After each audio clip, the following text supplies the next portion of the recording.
What would Sword Art Online look like if it didn't try to do as much? Well, Bofuri seems to be the answer to that question. Hi, my name is Jay Prince, and this is a series where I'm simply going to review an anime I recently watched and sum it up for people interested in the series. Drop a like, hit the subscribe button to grow the community. This is a notice of the anime community. I don't give a fuck. I don't give a fuck about the manga. There we go. This is strictly an anime review. For you dense folks in the back, this means anime only. One more time. Anime only. Got it? Cool. The full name of this anime is called Bofuri. I might be saying that wrong. Bofuri. I don't want to get hurt, so I'll max out my defense. And I enjoyed the watch. So let's get into it and let's break down the show.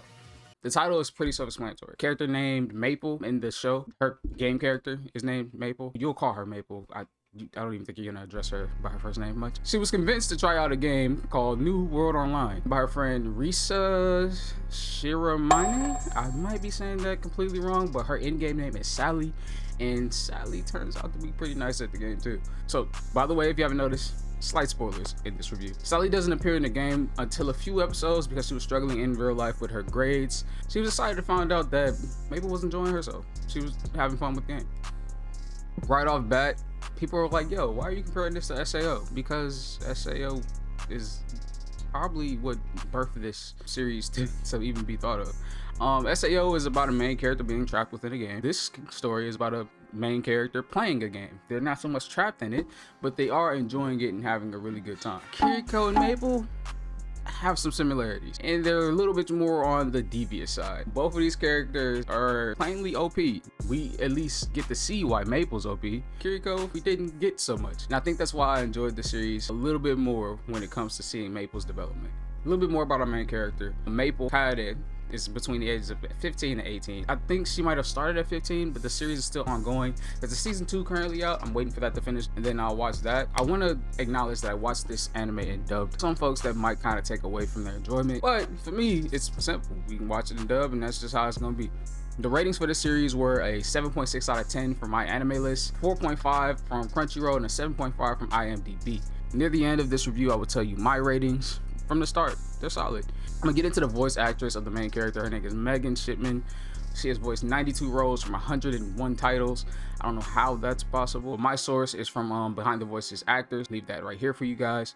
Megan has also voiced some familiar characters. Anya Forager from Spy X Family, very lovable character. Hamuro Moji, she's a character in Dr. Stone.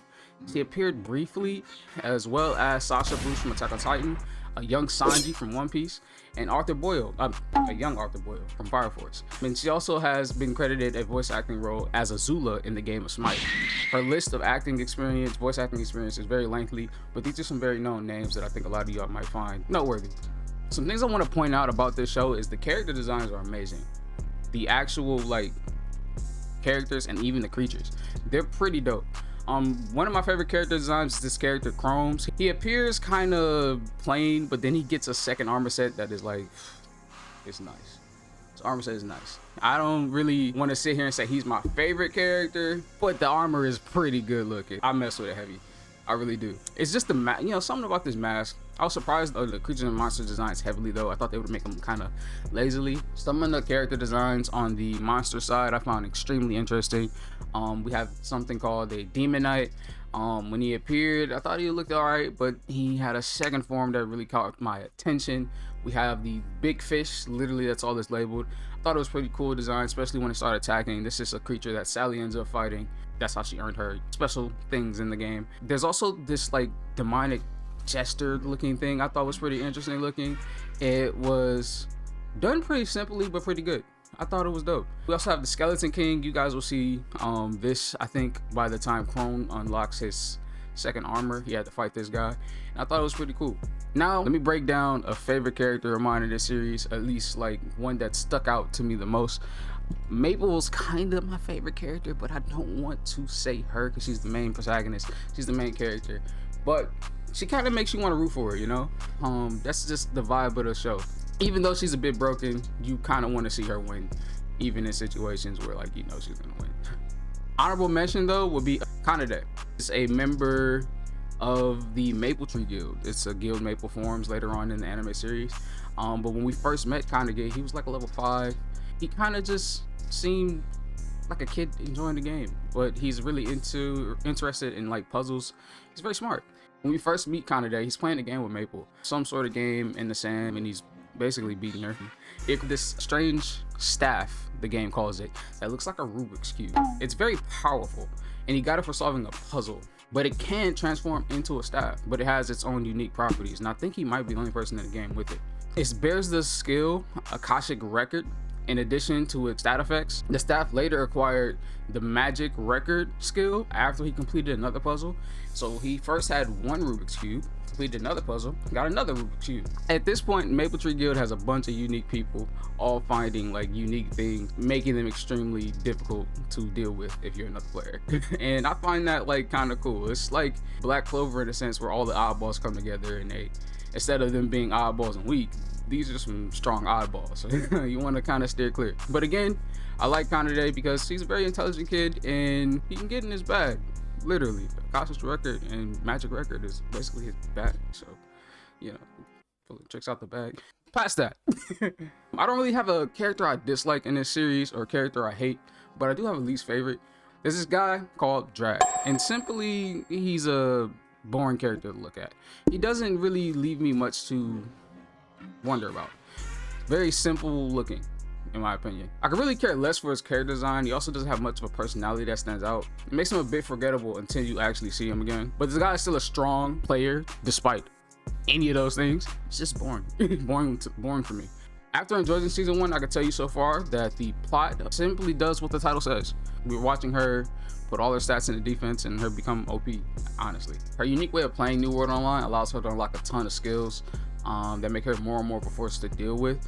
It's even clear to the game's devs in New World Online that she's a bit broken. They acknowledge that she's really strong, and they even patched her at one point. There's an ability she had called Devour. Broken, and it kind of carried her for a little bit, and it still kind of does because the way she used it is still pretty smart. The one thing I've tried to figure out while watching this game, if the devs even noticed about her little hidden ability. She has a hidden ability that allowed her to get devoured in the first place. Oh, and I figured out that eating solves all my problems. Eating? Please tell me you're joking. I don't even think anyone else has known that this ability was in the game. Her hidden strategy, her hidden ability, that is, I'm not gonna keep beating around the bush, is simply by eating the monsters and creatures in the game. She eats them, and after a certain point, she gains their power or a resistance to something, and it makes her a little bit OP. And the only person who's done this is her in my viewing of the first season, and it kinda is why it's hard for the devs to deal with her. But currently the devs are deciding to let Maple be due to her helping the game's success. She's attracting a lot of new players. She's like a Twitch streamer who's exploiting something. Yes, exploiting something in the game off stream, but coming back and just wrecking stuff. They're letting that person be. They're letting this person be because they're attracting new viewers, new players, and in turn increasing revenue for said game. Will it change in season 2? We do not know. I'm excited to see it. I'm excited to see where she ends up, where Maple Tree Gang ends up, if they recruit any new people, if they fight anyone different. I've enjoyed this watch. Bofuri is a great show to watch. I don't quite agree with the ratings that were given. I had to rate it a little differently than how the other shows did. Not to say that they're bad ratings, you might want to be able to judge that yourself, but I have my own scale. First off, I'm going to be judging the story and the storytelling separate from the animation. I'm going to give the story and storytelling a solid 7.4. It's a solid story, gets to the point, and doesn't force drama or plot twists. It's very easy to watch and easy to enjoy. So I believe a 7.4 is fine. Will it change up during the second season? We do not know, but there's a lot of room for improvement. It's just a fun, simple show right now. And as far as the animation, I give it a solid 4 out of 5. The action is done well along with the overall flow of the series. There are moments where I can see detail was left out, but that doesn't ruin the experience for me completely. Still enjoyable to watch as far on the animation side. So again, story and storytelling, solid 7.4, and the animation, 4.5, and that is from me and how I enjoyed the series.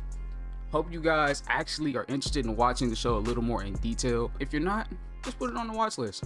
Hopefully I convinced you in some sort of way to actually follow along with the series. You won't regret it if you're just interested in watching something fun, not too serious. Thank you for watching this review. Leave a like if you did not already. Subscribe if you're new. More content coming to you pretty soon. I am Jay Prince, and I am gone. Enjoy y'all day.